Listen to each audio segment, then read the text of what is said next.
ዋላችሁ የታሚ ምክንያታዊ ድምጽ ወይም ታሚ ሪዝነብል ቮይስ የተሰኘ ፕሮግራም ነው። በመጀመሪያ አድማጭ ተመልካቾች ይህንን ፕሮግራም ፎሎና ሼር በማድረግ ለብዙሃን ታዳርሱት ዘንድ በአክብሮት እጠይቃለሁ።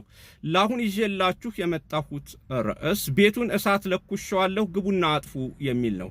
የአሜሪካው ፕሬዝዳንት ዶናልድ ትራምፕ ትሩዝ በተሰኘ የማህበራዊ ትስስር ገጻቸው ላይ ኢራንን አሸንፎ የመቆጣጠሩ ጉዳይ እንደ ሰማይ እንደራቃቸው ካረጋገጡና ተስፋ ከቆረጡ በኋላ በነዳጅና በኃይል አቅርቦት እጦት እየተቆላና እየታመሰ እየተቸገረ ያለውን መላው ዓለምን ራሳችሁ ገብታችሁ ከኢራን ጋር ተዋጉና የሆርሙዝ ሰርጥን ተቆጣጠሩ፣ የነዳጅ ጉድጓዱን ያዙ፣ ያካቃታችሁ ነዳጁን ከእኔ ግዙ ሲሉ አውጀዋል። በአጠቃላይ ትራምፕ ቤቱን እሳት ለኩሻለሁ ግቡና ተቃጥላችሁም ቢሆን አጥፉት ሲሉ እፍረተ ቢስ መልእክት አጋርተዋል። ዓለምን ከባድ አደጋ ላይ ከጣሉ በኋላ እንዲህ ያለውን ወሬ ምን ትሉታላችሁ? ታሚ ምክንያታዊ ድምጽን በገንዘብ ለመደገፍ የምትፈልጉ በኮሜንት ፔጅ ላይ ባስቀመጥኩላችሁ ቁጥር መጠቀም ትችላላችሁ።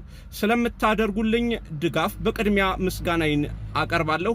አመሰግናለሁ። መልካም ቀን።